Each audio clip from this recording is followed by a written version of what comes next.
Assalamualaikum warahmatullahi wabarakatuh.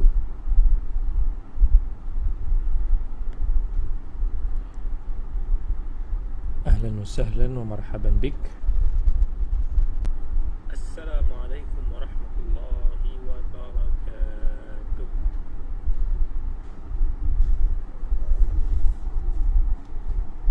Ahlan wa sahlan wa marhaban bik.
Baik, Assalamualaikum warahmatullahi wabarakatuh. Innal hamdalillah nahmaduhu wa nasta'inuhu wa nastaghfiruh wa na'udzu billahi min shururi anfusina wa min sayyiati a'malina. May yahdihillahu fala mudilla lahu wa may yudlil fala hadiya lahu. Asyhadu an la ilaha illallah wahdahu la syarika lahu wa asyhadu anna Muhammadan 'abduhu wa rasuluhu, amma ba'd. Alhamdulillah, sahabat-sahabat semua yang dikasihi oleh Allah, kita berada dalam satu bulan yang sangat mulia, yang dimuliakan dalam agama kita, iaitu bulan Al-Muharram. Allah Subhanahu Wa Taala telah memuliakan umat ini, dan Allah telah menjadikan umat ini dipenuhi dengan kebaikan dan keberkatan. Dan Allah juga telah mengkhususkan kepada umat yang terakhir ini, umat akhir zaman ini, dengan kemuliaan yang mana ada sebahagian daripadanya tiada pada umat-umat yang terdahulu. Kerana itu Allah Subhanahu Wa Taala memuliakan sebaik-baik manusia, sebaik-baik rasul, iaitu Nabi kita Muhammad sallallahu alaihi wasallam. Allah menurunkan sebaik-baik kitab, iaitu Al-Quran, dan Allah telah menjadikan syariat Islam ini sebagai satu syariat yang paling sempurna. Justru Allah sebut dalam suratul Maidah, a'udzu billahi minasyaitanir rajim, Al-yawma akmaltu lakum dinakum wa atmamtu alaikum ni'mati wa raditu lakumul Islam dina. Jadi kita sebagai seorang yang beriman seharusnya merasakan ataupun menjiwai nikmat-nikmat yang telah Allah kurniakan kepada kita ini, dan kita seharusnya mensyukuri dengan melaksanakan tuntutan-tuntutan, amalan-amalan yang telah diberikan kelebihan kepada umat ini. Seboleh-bolehnya kita kena cuba berusaha untuk bersegera, ataupun kita cuba untuk nak menunaikan apa yang telah Allah perintahkan ni dengan cara yang terbaik, sebab ini adalah kebaikan yang telah diberikan kepada umat ini. dan pelbagai kelebihan sebenarnya yang telah Allah berikan kepada umat ini. Ada yang bersangkut paut dengan waktu, yang mana waktu yang diberikan digandakan pahala-pahala padanya, yang diberikan satu kemuliaan oleh agama kita, yang mana Allah berikan kebaikan, hanya Allah yang tahu betapa ataupun berapa banyak kebaikan dan ganjaran Allah berikan kepada kita. Dan antaranya Allah muliakan bulan-bulan Islam, kan ada yang Allah berikan kelebihan itu pada hari yang tertentu, dan ada yang Allah berikan kepada bulan-bulan yang tertentu, yang mana pada ketika ini Allah muliakan dengan Allah gandakan pahala-pahala, dan mereka yang beramal pada ketika itu insya-Allah akan memperolehi ganjaran yang besar. Dan antara bulan yang telah dimuliakan oleh Allah Subhanahu wa taala adalah bulan ataupun disebut sebagai bulan Allah, Syahrullahil Muharram, yang mana padanya terdapat banyak kebaikan yang telah Nabi SAW sebutkan dalam sunnah baginda, dan Allah juga telah sebutkan dalam Al-Quran. A'udzubillahi minasyaitanirrajim. Inna iddatash syuhuri 'indallahi 12 syahran fi kitabillah yawma khalaqas samawati wal arda minha arba'atun hurum dzalika ad-dinul qayyim fala tadhlimu fihinna anfusakum. Ya, Allah telah sebut sesungguhnya bilangan bulan di sisi Allah yakni 12 bulan. Kemudian 4 daripadanya adalah bulan haram. Kemudian Allah sebut pada bulan-bulan haram ini janganlah kita menzalimi diri kita sendiri. Dalam Sahih Al-Bukhari menerusi hadis Abi Bakrah radhiyallahu an, Nabi SAW telah bersabda, as-sanatu 12 syahra. Setahun itu ada 12 bulan. Sebahagian daripadanya 4 daripada bulan haram, 3 daripadanya secara berturut-turut, Zulqa'dah, Zulhijjah dan juga Muharram. Kemudian adanya bulan Rajab, yang mana di antara bulan Jamadil Akhir dan juga bulan Sya'ban. Sebahagian daripada para ulama mentarjihkan bahawa bulan Muharram adalah sebaik-baik bulan daripada kalangan 4 bulan haram ini. Sebagaimana yang telah disebutkan oleh Al-Imam Ibn Rajab, para ulama berkhilaf apakah bulan yang paling dimuliakan. Maka pandangan daripada Hasanul Basri dan lain-lain mengatakan bahawa bulan Muharram, dan ini telah ditarjihkan oleh sebahagian ataupun ramai daripada para ulama mutaakhirin. Menunjukkan ataupun yang menguatkan lagi pandangan ini adalah sebuah hadis yang diriwayatkan oleh Al-Imam An-Nasa'i rahmatullahi alaih daripada Abi Dzar radhiyallahu an. Katanya, sa'altu an-nabiy sallallahu alaihi wasallam, ayyul laili khair wa ayyul ashhuri afdal. Aku bertanya kepada Nabi sallallahu alaihi wasallam, apakah malam yang terbaik dan apakah bulan yang paling baik? Maka Nabi sallallahu alaihi wasallam sebut, khairul laili jawfuhu wa afdalul ashhuri syahrullahi alladhi tad'unahu al-Muharram. Sebaik-baik malam adalah di pertengahan malamnya, dan sebaik-baik bulan adalah bulan yang kalian panggil sebagai bulan Al-Muharram. Jadi di sinilah bila Nabi SAW menyebut afdalul ashhur, iaitu bulan yang paling baik, Ibn Rajab menyebut yang dimaksudkan adalah selepas daripada Ramadan. Sebab bulan Ramadan ni kita semua maklum tentang banyak kelebihan-kelebihan dia. Dan bulan ini disebut sebagai bulan Muharram sebab daripada kalangan bulan-bulan haram, bulan Muharram inilah yang paling strong tahrim dia, iaitu pengharaman daripada kita melakukan kerosakan, pengharaman daripada kita melakukan dosa-dosa besar, kezaliman dan lain-lain. Dan ini kita boleh dapati dalam sejarah-sejarah sekalipun, betapa umat-umat terdahulu sendiri pun yang mana mereka ini memuliakan bulan Al-Muharram, bukan hanya pada umat Muhammad sallallahu alaihi wasallam sahaja, tetapi even pada syariat-syariat nabi-nabi terdahulu. Allah Subhanahu wa taala berfirman dalam surah At-Taubah, fala tadlimu fihinna anfusakum. Yakni pada bulan-bulan yang haram ini janganlah kamu melakukan kezaliman, iaitu kezaliman dan dosa pada bulan-bulan ini lebih besar, lebih dahsyat daripada bulan-bulan yang lain. Maka sebagai seorang yang mukmin, kita seharusnya memelihara diri kita daripada menzalimi diri kita ataupun orang lain dengan dosa-dosa pada setiap ketika. Dan kemudian Allah Subhanahu wa taala telah dalam ayat ini Qatadah rahmatullahi alaih menyebut bahawa fadh-dhulmu fi hadhihi al-ashhuril hurum a'zamu khati'ah. Melakukan kezaliman ataupun kita menzalimi sama ada dengan diri kita sendiri dengan dosa ataupun orang lain, antara kesalahan yang besar, yang terbesar. Dan dosa yang dilakukan pada bulan-bulan ini lebih besar daripada bulan-bulan selain daripadanya. Jadi kita kena berhati-hati,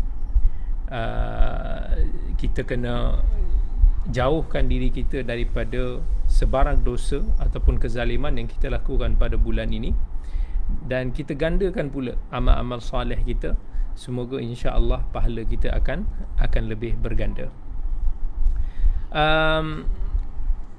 Kalau kita nak melihat kan, sesungguhnya Allah Subhanahu wa taala memuliakan para hamba-Nya.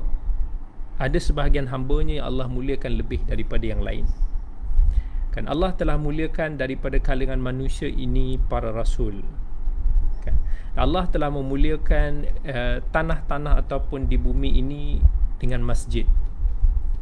Allah telah memuliakan bulan Ramadan. Allah telah memuliakan bulan-bulan haram. Allah telah memuliakan hari Jumaat daripada hari-hari yang lain. Allah telah memuliakan malam Lailatul Qadar daripada malam-malam yang lain. Maka inilah bulan-bulan yang kita seharusnya muliakan sebagaimana yang telah Allah berikan kemuliaan yang khusus padanya. Berkenaan tentang bulan-bulan haram ini, ada beberapa hukum hakam yang bersangkut paut dengan bulan Al-Muharram ini.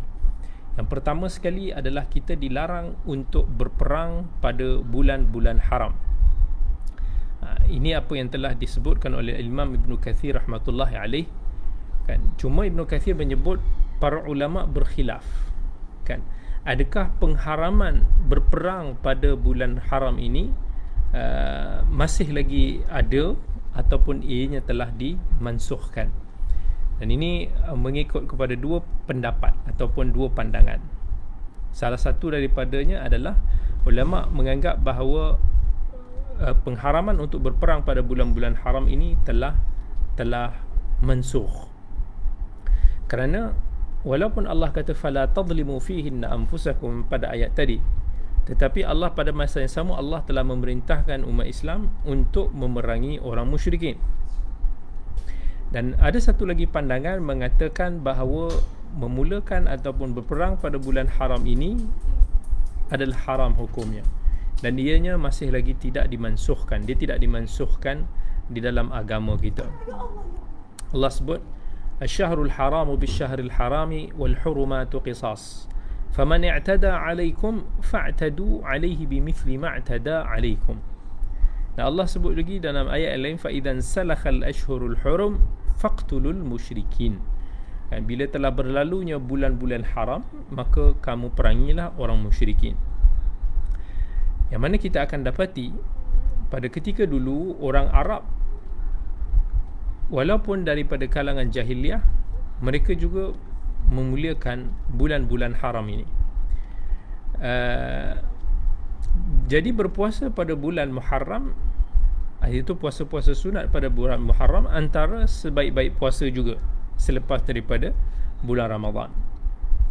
Dan Nabi SAW telah bersabda dalam hadis riwayat Abi Hurairah, afdalus siyami ba'da syahri Ramadana syahrullahi alladhi tad'unahu al-Muharram wa afdalus salati ba'da al-faridati qiyamul lail. Sebaik-baik puasa selepas daripada bulan Ramadan adalah bulan yang dipanggil sebagai Muharram. Dan sebaik-baik salat selepas daripada salat faridah, iaitu qiyamul lail, iaitu kita membangunkan malam. Yang kedua, selain daripada Allah mengharamkan kita berperang pada bulan Muharram kecuali apa yang terpaksa, maka antara amalan yang disunatkan juga pada bulan Muharram ini iaitu kita berpuasa sunat. Nabi SAW telah menjelaskan tentang kelebihan berpuasa pada bulan Muharram, iaitu Nabi SAW bersabda, afdalus siyami ba'da ramadana syahrullahil muharram. Sebaik-baik puasa selepas daripada bulan Ramadan adalah bulan Allah Al-Muharram. Sebahagian daripada para ulama menyebut tentang maksud daripada hadis ini. Adakah hadis ini menunjukkan bahawa disunatkan untuk kita berpuasa bulan Muharram ini penuh ataupun pada kebanyakan harinya? Zahir hadis wallahu ta'ala alam menunjukkan bahawa digalakkan untuk kita kalau mampu berpuasa komplit bulan Al-Muharram. Sebahagian para ulama mengatakan bahawa hadis ini sekadar untuk nak menjelaskan bahawa Nabi menggalakkan untuk kita berusaha memperbanyakkan berpuasa pada bulan Muharram, bukan bermakna kita kena berpuasa satu bulan Muharram. Berdasarkan kepada hadis Aisyah radhiyallahu anha, ma ra'aitu Rasulullah sallallahu alaihi wasallam istakmala siyam shahrin qattun illa Ramadan, wa ma ra'aituhu fi shahrin akthar minhu siyaman fi Sya'ban. Ada yang kata nampak macam tersekat-sekat, minta maaf, saya pun tak tahu sebab tadi agak hujan lebat lah dekat sini, so probably juga disebabkan line, Allah Ta'ala alam. Okay, baik, kita teruskan. Dalam hadis Aisyah, Aisyah radhiyallahu anha mengatakan, ma ra'aitu Rasulullah sallallahu alaihi wasallam istakmala siyama syahrin qattun illa Ramadan. Aku tidak pernah melihat Rasulullah sallallahu alaihi wasallam menyempurnakan puasa pada suatu bulan itu penuh melainkan pada bulan Ramadan. Dan aku tidak melihat Nabi sallallahu alaihi wasallam berpuasa sunat yang lebih banyak daripada puasa pada bulan Sya'ban. Namun sebahagian daripada ulama menyebut bahawa kemungkinan Aisyah hanya menyatakan apa yang beliau lihat, tetapi nas hadis yang kita bacakan tadi seolah-olah mengisyaratkan bahawa puasa Muharram secara penuh itu digalakkan sekiranya mampu. Jadi sebagai seorang Muslim, kita cubalah kalau kita mampu. Ramai orang saya tahu bukan mudah untuk kita nak berpuasa sunat, and especially pada bulan yang kita pun tidak begitu nampak kelebihan-kelebihan dia seperti mana pada bulan Ramadan. Walaupun dalam hadis riwayat Muslim, Nabi sallallahu alaihi wasallam sebut afdalus siyami ba'da Ramadan syahrullahil muharram. Sebaik-baik puasa selepas daripada bulan Ramadan adalah bulan Allah Al-Muharram. Begitu juga Allah Subhanahu wa taala telah menjadikan bulan ini sebagai satu bulan yang Allah telah menjadikan satu hari daripada bulan Muharram ini sebagai satu bulan yang sebagai satu hari yang baik. Maksudnya daripada bulan yang baik ini, bulan Muharram ini, Allah telah memilih satu hari daripada kalangan hari-hari bulan ini sebagai hari yang terbaik daripadanya, yang mana kemuliaan ini telah sedia maklum daripada sudut sejarah sekalipun. Even dalam hadis, Nabi SAW memuliakan hari yang kita panggil sebagai hari Ashura. Dan kemuliaan hari Ashura ini juga telah wujud daripada sebelum daripada agama Islam itu sendiri.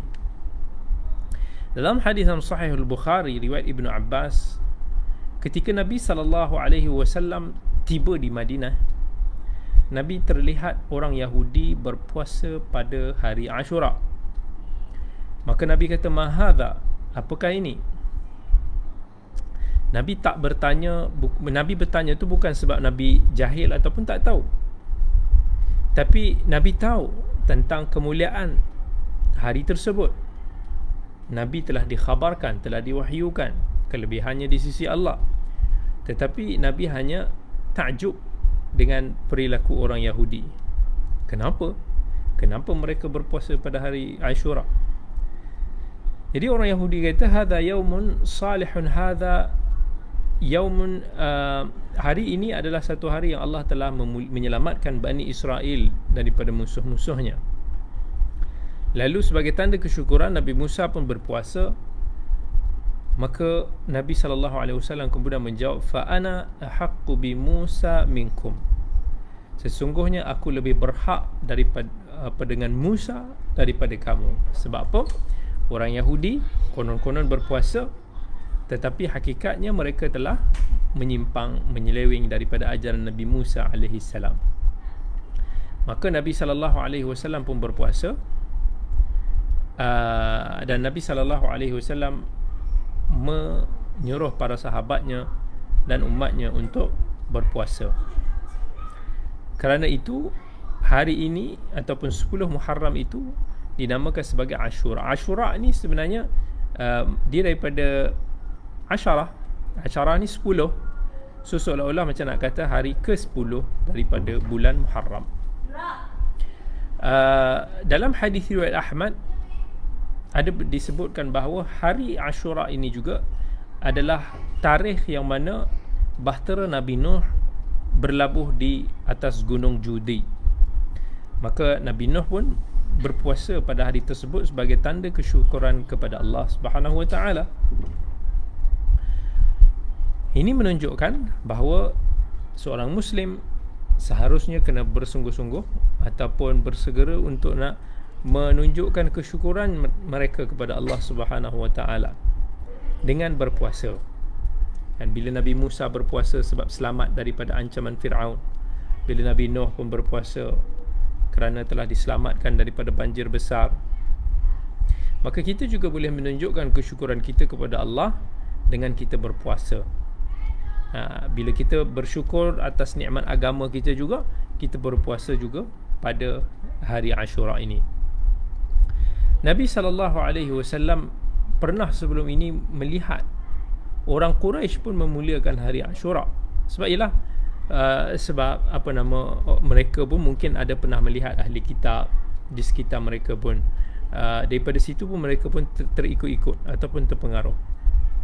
Aisyah ada sebut, inna ahlal jahiliyati kanu yasumuna, orang jahiliah pun sebelum ini ada berpuasa pada hari Ashura. So, of course mungkin dengan bentuk berpuasa yang berbeza.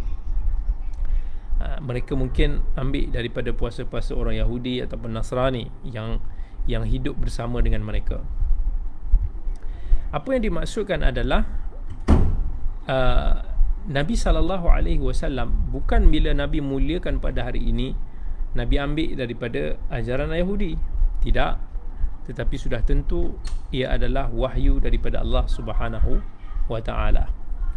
Maka ketika Nabi SAW ditanya tentang pahala, ganjaran orang yang berpuasa pada hari Ashura, maka Nabi SAW menyebut, ahtasibu ala Allahi ayyukaffir as-sanat allati qablah, aku mengharapkan semoga akan dihapuskan dosa setahun sebelumnya. Hadis riwayat Muslim. Maksudnya bila Nabi mengatakan tentang pahala, soal dosa dan pahala ini semua sudah tentu adalah wahyu daripada Allah. Wa ma yantiqu 'anil hawa in huwa illa wahyu yuha. Nabi tidak bertutur di atas hawa nafsu, tetapi Nabi bertutur kerana wahyu di atas dasar wahyu yang telah Allah turunkan kepada baginda. Ini satu kelebihan dan pahala yang besar. yakni satu puasa pada satu hari, pada hari yang mulia ini, boleh menghapuskan dosa-dosa kecil setahun yang telah berlalu. Maka kita tidak akan mendapat kebaikan ini jika kita tidak diberikan taufik oleh Allah untuk nak menghapuskan dosa-dosa kita yang telah lalu.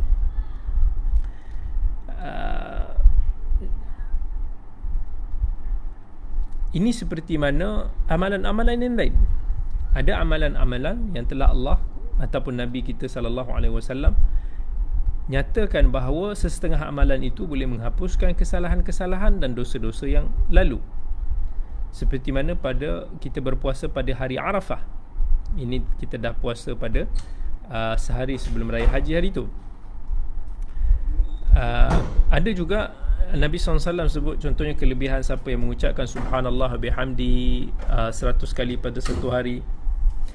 Macam-macam lagi kalau kita tengok amal-amal saleh yang dijadikan sebagai kafarah kepada dosa-dosa kita, yakni dosa-dosa kecil. Sebab dosa-dosa besar hanya diampunkan oleh Allah melalui taubat yang khusus.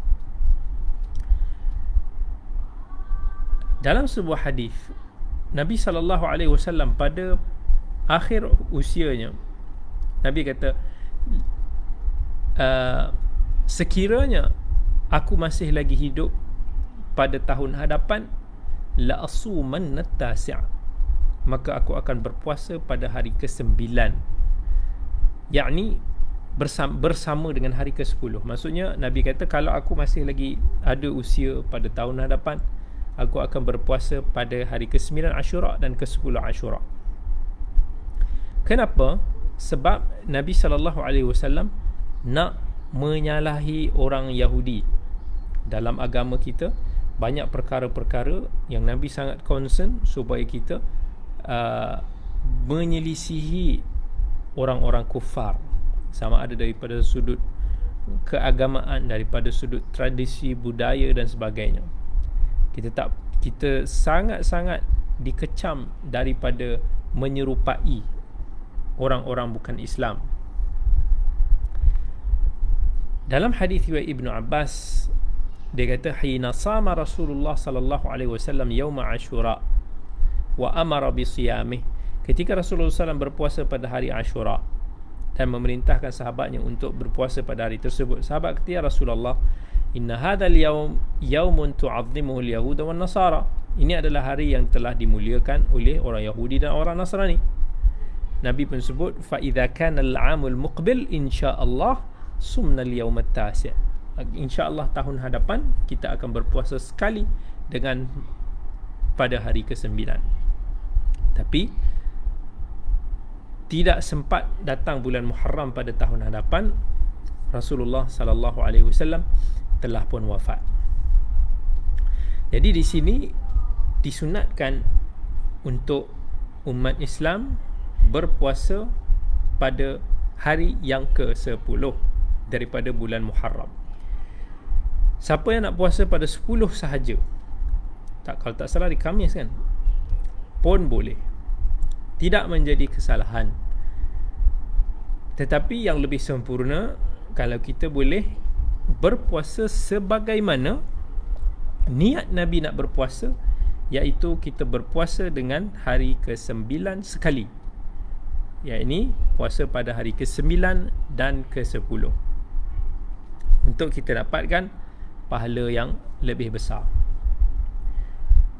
But kalau kita hanya berpuasa pada hari ke-10 sahaja, orang kata, saya biasalah kan, kita nak puasa sunat ni orang liat sikit, boleh tak? Boleh. Dia dapat pahala puasa pada hari Ashura insya-Allah. Tapi of course, siapa yang berpuasa ekstra, dia akan dapat pahala yang lebih. Kalau kita mampu puasa esok dan hari Khamis, ahlan wa sahlan. Kalau kita tak mampu, kita puasa pada hari Khamis. Ada sebahagian daripada para ulama mengatakan yang lebih sempurna kita berpuasa 3 hari itu. Kita berpuasa pada hari 9, 10 dan 11. Ini berdasarkan kepada sebuah hadis yang diriwayatkan oleh Imam Ibn Khuzaimah dengan tambahan berpuasalah sehari sebelum dia dan selepas dia. Tetapi pertambahan hari selepas dia itu menjadi khilaf ulama. Hadis ada yang mendhaifkan tambahan tersebut dan ada yang menghasankan tambahan tersebut. Jadi kita tidak mengatakan sebagai bid'ah kerana ia merupakan satu khilaf yang mu'tabar. Dhaifnya juga merupakan dhaif yang ringan. Bagi mereka yang berpandangan bahawa hadis tersebut dhaif, maka yang terbaik adalah berpuasa hari ke-9 dan 10 sebagaimana yang thabit di dalam riwayat yang sahih. Para sahabat radhiyallahu anhum bila diberitakan atau diperintahkan untuk berpuasa pada hari Ashura, mereka berpuasa dan mereka juga menyuruh ataupun menggalakkan anak-anak mereka juga untuk berpuasa, untuk melatih diri mereka supaya beribadah kepada Tuhan mereka dan juga melatih diri mereka untuk nak menjiwai ketaatan kepada Tuhan kita. Dalam hadis riwayat Al-Bukhari daripada hadis Ar-Rubai' binti Muawwidh, dia kata innahum kanu yusawwimuna sigharahum. Mereka ni dulu pun menyuruh anak-anak mereka untuk nak berpuasa, sampai kalaulah ada daripada kalangan anak-anak mereka yang menangis kerana kelaparan, dia akan cuba untuk nak lekakan mereka ini dengan permainan ataupun benda-benda lain, sampailah mereka boleh berbuka bersama-sama dan menyempurnakan puasa Ashura bersama-sama pada hari tersebut. Maksudnya adalah kita sangat digalakkan untuk membangunkan hari-hari yang mulia ini, bukan hanya untuk kita sahaja. Kita galakkan juga ahli keluarga kita, sahabat handai kita, kita saling memperingatkan. InsyaAllah kita akan dapat pahala yang bersama. Hari-hari begini kejap je akan berlalu kan. Kita puasa sehari, 2 hari pun akan berlalu sekejap. InsyaAllah kalau kita bersabar sikit dengan kelaparan, kita akan mendapat pahala yang besar yang kita pada hari ini tak dapat melihat, tetapi di akhirat nanti insyaAllah kita akan melihatnya di catatan lebaran kita. Dalam surat Ali Imran Allah kata, yauma tajidu kullu nafsin ma 'amilat min khairin muhdara wa ma 'amilat min su'in tawaddu law anna bainaha wa bainahu amadan ba'ida. Kan ini satu hari nanti akan sampai hari yang mana kita akan melihat segala amalan kita, sama ada apa yang kita lihat itu baik ataupun amalan yang kita lihat itu buruk. Baik. Mungkin ada beberapa persoalan daripada sudut untuk nak kita mengikuti sunnah ini. Sebahagian orang tertanya-tanya antara soalan-soalan yang selalu berulang berkaitan dengan puasa pada hari Ashura. Ada orang kata, Ustaz, saya tak habis lagi puasa qada Ramadan. Mungkin ada orang yang uzur syar'i, mereka belum lagi mengkomplitkan puasa pada bulan Ramadan. Jadi kami nak kejar juga kelebihan-kelebihan puasa-puasa hari Ashura, hari Arafah, lain-lain. Boleh tak kita puasa hari Ashura ini sebelum kita komplitkan qada puasa Ramadan kita? Boleh, tak ada masalah. Sebab hari seperti Ashura ini adalah satu waktu, hari, tempoh yang spesifik. Tak boleh untuk nak diqada lagi.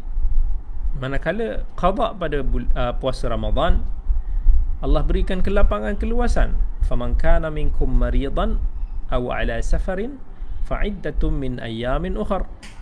Siapa daripada kalangan mereka yang sakit ataupun yang bermusafir, dia boleh menggantikan pada hari yang lain.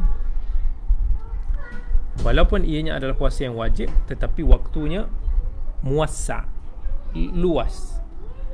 Tak diwajibkan untuk nak kita qada selagi belum masuk Ramadan pada tahun hadapan. Kita nak puasa pada bulan ini, bulan yang seterusnya. Itu adalah daripada waktu yang telah dibuka oleh Allah Subhanahu wa taala. Seorang mukmin boleh mengqadakan puasa Ramadan pada hari-hari yang mudah bagi dia. Tapi hari-hari yang spesifik dan khusus begini, yang ini tidak boleh diqada. Jadi terikat dengan waktu yang tertentu, so kita boleh untuk nak menunaikan dulu. Tak ada istilah kena dahulukan yang wajib sebelum yang sunat. Aisyah radhiyallahu anha pernah berkata, kana yakunu alayya al-qada min Ramadan. Aku pernah ada lagi baki daripada aku nak qada daripada puasa Ramadan. dan aku tidak sempat untuk nak mengqadakkannya kecuali pada bulan Sya'ban, maksudnya sebulan sebelum daripada Ramadan itu. Jadi tak ada masalah. Aisyah pun mengqadakkan puasa Ramadannya pada bulan Sya'ban, maksudnya 11 bulan after. Kemudian ada lagi persoalan yang mungkin ditanya. Kalaulah hari-hari yang mulia seperti ini, hari Arafah, hari Ashura, kena pada hari Sabtu, dan sudah macam agak dimaklumi oleh masyarakat bahawa Nabi SAW menegah daripada berpuasa pada hari Sabtu.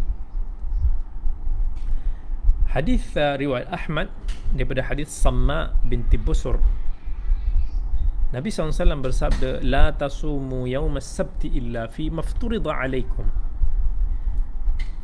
Janganlah kamu berpuasa pada hari Sabtu kecuali apa yang telah difardukan ke atas kamu. Hadis ini telah diperselisihkan oleh para ulama. Sama ada yang sebagian ulama mensahihkan, ada sebagian ulama mendhaifkan. Ramai daripada para ulama yang mendhaifkan hadis tersebut, menilai hadis tersebut sebagai ganjil, syadz, kerana ia menyelisihi hadis-hadis yang lain. Dan mereka yang menganggap ataupun menilai hadis ini sebagai sahih, mereka juga ada cara mereka menghimpunkan ataupun menjamakkan hadis ini dengan hadis-hadis yang lain. Tak bolehlah ambil hadis ni tolak hadis lain, mesti kena ada hadis-hadis yang lain juga kena ambil kira. Panjang untuk nak dihuraikan. Syekh bin Baz rahmatullahi alaih menyebut bahawa hadis yang menegah daripada berpuasa pada hari Sabtu adalah hadis yang mansukh ataupun syadz. Kerana hadis-hadis yang sahih lagi muhkamah menunjukkan bahawa pernah ada puasa yang dilakukan pada hari Jumaat bersama dengan hari Sabtu ataupun hari Ahad, lain-lain. Ada banyak hadis-hadis begitu. Yakni sebagai contoh hadis Juwairiyah radhiyallahu anha, bila dia sebut, dia cakap pada Nabi SAW yang ketika itu Nabi jenguk dia, masa tu dia tengah puasa. Hari itu adalah hari Jumaat, dia tengah puasa sunat. Nabi tanya kat dia, asumti ams, kamu puasa ke semalam? Dia kata, la, aku tak puasa semalam. Maksudnya hari Khamis semalam aku tak puasa. Nabi kata, atasumina gadan, adakah kamu akan berpuasa pada keesokan hari, iaitu pada hari Sabtu? Dia kata, la, tak. Kemudian Nabi kata, fa'aftiri, berbukalah. Bila Nabi tanya, adakah kamu akan puasa pada esok hari, iaitu pada hari Sabtu, ini menunjukkan bahawa tiada halangan untuk berpuasa pada hari Sabtu. Kalau kita berpuasa sekali sebelum itu, iaitu pada hari Jumaat ataupun pada hari selepas daripada dia. Sebab sebahagian daripada para ulama mengatakan kita tidak boleh khususkan puasa hari Sabtu itu pada hari itu tanpa asbab munasabah yang tertentu. Kalau ada asbab munasabah yang tertentu, tak ada masalah. Itu sebahagian daripada pandangan para ulama. Syekh Muhammad bin Salih Al-Uthaymin, dia menyebut beberapa situasi kita melakukan puasa sunat pada hari Sabtu. Yang pertama, kalau pada hari Sabtu itu kita berpuasa wajib Ramadan, ini tak ada masalah lah. Kalau situasi yang kedua, kita nak berpuasa hari Sabtu itu dengan satu hari sebelum dia, contohnya hari Jumaat kita berpuasa bersama hari Sabtu, ini juga tak ada masalah. Situasi yang ketiga, kena pada hari Sabtu itu hari-hari yang ada kelebihan-kelebihan dia untuk kita berpuasa. Contoh hari-hari putih, Ayyamil Bayd. Ayyamil Bayd hari Arafah, hari Ashura, puasa 6 daripada bulan Syawal, maka tidak menjadi halangan untuk kita berpuasa pada hari Sabtu tersebut.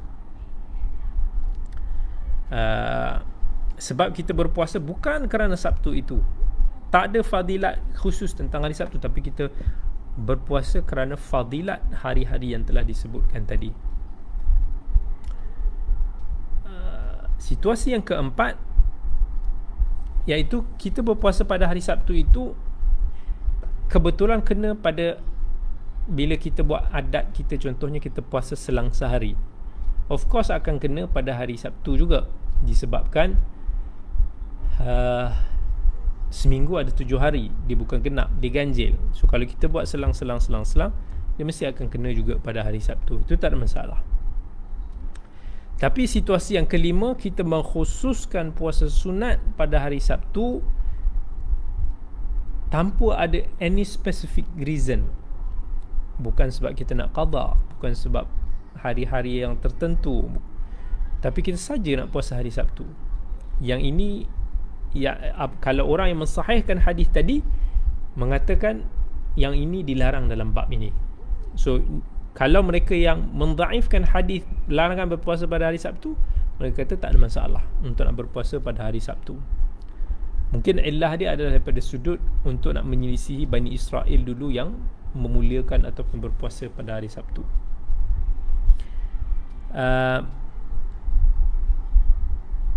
Ada beberapa isu selingan sempena pada hari Ashura ini. Kita tengok kan dalam media-media sosial, ada grup-grup seperti Syiah yang menzahirkan kesedihan mereka ataupun sokongan mereka kepada cucunda Nabi SAW, Al-Husain bin Ali bin Abi Talib radhiyallahu anhuma, dan mereka melakukan tatbir. Apa itu tatbir? Dia orang pukul diri, duk cederakan diri sendiri, dia yang duk tengok berdarah pada hari Ashura itu. Ini orang yang faham tentang Al-Quran dan Sunnah, walaupun sikit pun mereka akan tahu bahawa ajaran sebegini langsung tak ada tuntutan dan sanarannya dalam agama. Dia adalah salah satu daripada bid'ah besar dalam agama yang telah menghuduhkan imej Islam di mata orang-orang bukan Islam yang melihat agama ini. Cuba bayangkan akal yang sehat orang-orang sekarang bila melihat orang-orang bukan Islam, bila nak kenal dengan Islam, tiba-tiba tengok orang duk cederakan diri sendiri, duk lukakan kepala anak sendiri, darah duk meleleh-leleh dekat badan, sengaja pula buat macam tu, merangkak atas kaca, merangkak kat atas ni, menyiksa diri sendiri. Akal sihat yang mana boleh menerima perkara-perkara sebegini? Ini bukan daripada agama Allah, ini adalah bid'ah. Jadi menjadi tanggungjawab kita sebagai orang Islam untuk menjelaskan kepada orang bukan Islam, especially kepada mereka yang mencari agama Islam ini, untuk beritahu kepada mereka ini bukan daripada agama Allah. Ini adalah rencana mereka yang mengada-ngadakan urusan agama yang tiada asal dalam agama. Sedangkan dalam Al-Quran Allah kata wala tulqu bi aidikum ila tahlukah, janganlah kamu mencampakkan diri kamu ke dalam lembah kebinasaan. La darar wala dirar, jangan memudaratkan diri sendiri dan jangan memudaratkan orang lain. Seorang insan yang waras tidak akan mencederakan dirinya, memudaratkan dirinya dengan sengaja, seperti mana yang dilakukan oleh mereka ini kan, duk tikam diri sendiri, duk libas badan sendiri, duk. Walaupun mungkin daripada sudut orang Syiah tu sendiri mereka ada pertikaian daripada sudut itu, tapi itu amalan yang kita tengok dilakukan oleh golongan-golongan syariah di seluruh dunia. Ini bukan sebahagian daripada Islam. Ini bukan sebagai tanda untuk nak kita menzahirkan kemuliaan kita kepada Ahlul Bait, cucunda Nabi sallallahu alaihi wasallam. Tapi bila kita nak muliakan mereka, kita muliakan sesuai dengan perintah daripada Nabi kita sallallahu alaihi wasallam. Agama kita adalah agama yang jelas, agama yang hak. Sebab kata Nabi SAW, innal halala bayyinun wa innal harama bayyinun. Sesungguhnya benda yang halal itu jelas dan benda yang haram itu jelas. Kan? Kita bukan nak merosakkan agama ini dengan imej-imej yang begitu teruk sekali. Kalau kita tengok, ini menyalahi fitrah agama, fitrah manusia yang waras. Jadi amalan-amalan tatbir sebegini pada hari Ashura, ini semua bukan daripada tuntutan agama. Ini adalah bid'ah daripada sudut agama. Bahkan tak ada sesiapa pun daripada kalangan Ahlul Bait, daripada generasi salaf dulu, yang melakukan amalan sebegini. Dan definitely ini bukanlah sunnah Nabi kita Muhammad sallallahu alaihi wasallam. Jadi kita hidupkan insya-Allah bulan Muharram ini dengan berpuasa. Ini Nabi kata berpuasa pada bulan Muharram ini antara puasa sunat yang terbaik. Kita kalau bukan Ashura sekalipun, kita berpuasa pada hari-hari lain sangat digalakkan. Baik, insya-Allah moga Allah kurniakan kita semua kemuliaan bulan Muharram ini. Moga Allah ampunkan kita semua, Allah pelihara kita semua insya-Allah daripada kejahatan manusia-manusia, hati-hati manusia yang hitam. Wa sallallahu ala sayyidina Muhammad wa ala alihi wa sahbihi ajma'ina walhamdulillahi rabbil alamin. Jumpa lagi. Assalamualaikum warahmatullahi wabarakatuh.